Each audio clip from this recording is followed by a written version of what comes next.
I sit at my computer, post-prandial, and contemplating the start of a new project I've been dreading. My mind darts around for an acceptable excuse to walk away. I think I need a nap. I don't. I believe I'm thirsty. I'm not.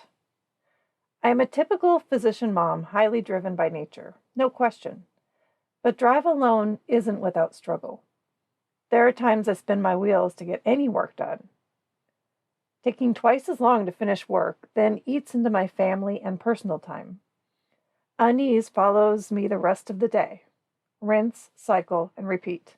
How frustrating does this happen to you? What can physician moms do to short-circuit the cycle of frustration? Keep listening to find out. Find the full transcript and more resources for physician moms at inspiredmommds.com/8.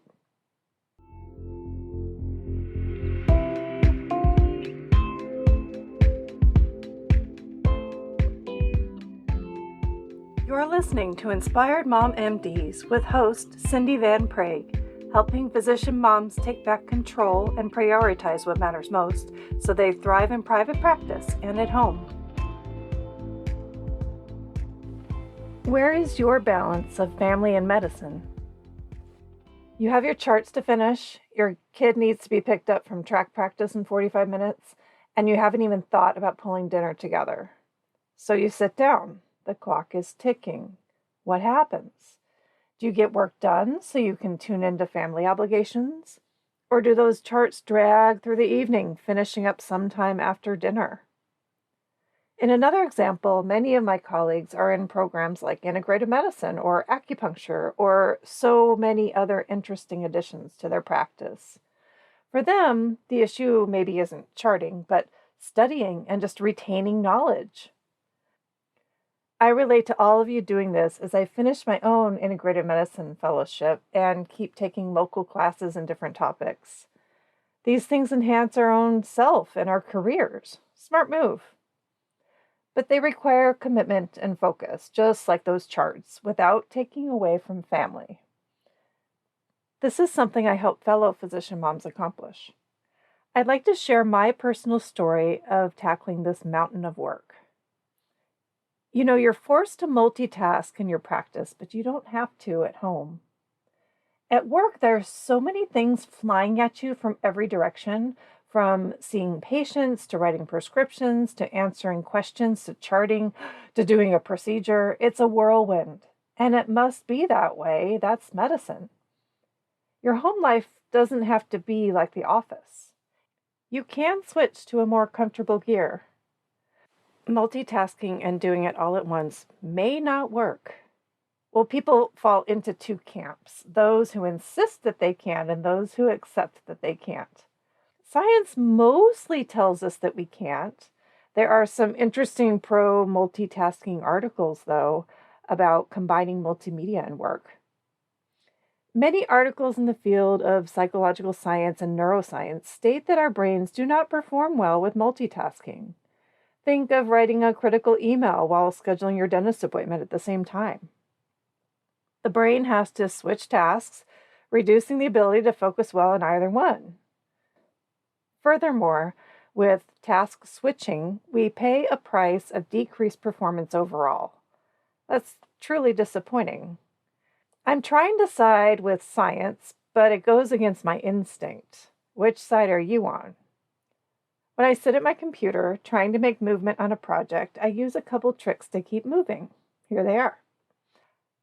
First, I give myself credit for a new idea that pops in my mind. I write it down and I put it on my schedule. I am acknowledging a need, but it doesn't have to happen right now. Next, I turn on headphones to noise canceling and I play background instrumental music. And through trial and error, I found a couple tracks that helped me focus. Some people swear by using white noise to focus, or others just need complete silence. It doesn't matter if it works for you. Last, my work time schedule is scheduled. This means something dramatic must happen to make me miss this appointment with myself to get my work done. Sure, I allow some flexibility within reason. Now, increasing productivity releases more time for what you really want to do, right? It's tough to focus when thoughts pop in our heads, like, I should be doing this, and what about that? I can't prevent my mind from spouting ideas, but I can manage how to process and deal with all of my own unsolicited advice. When thoughts interrupt my work, I redirect them. I ask myself, okay, is this something I would like to do or I really need to do? What I would like to do is go lie down or lay back and watch my new favorite Netflix show. What I need to do is finish this work in front of me. Now, my reward is accomplishment and gifting myself more free time. My penalty would be lost productivity and less free time later in the day. That's a double whammy. By improving my focus with small changes, I finish work and projects more efficiently. I get back more time in my day.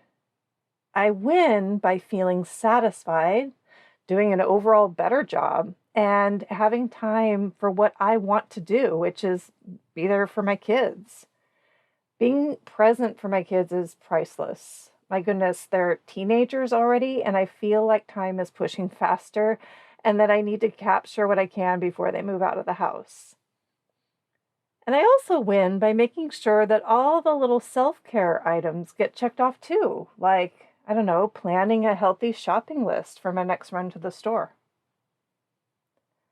My goal today is to start a conversation about how to maximize the time we have.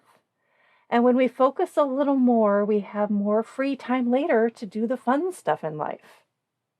My passion for you is to see you have more time for your family and for yourself so that you can feel more balanced.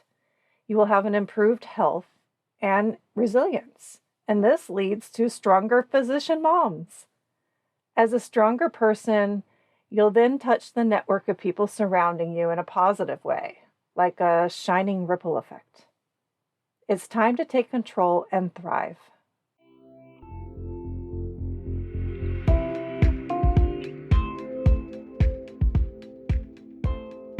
Thank you for tuning in to Inspired Mom MDs. Please share with other physician moms and leave a review if you found value from this podcast.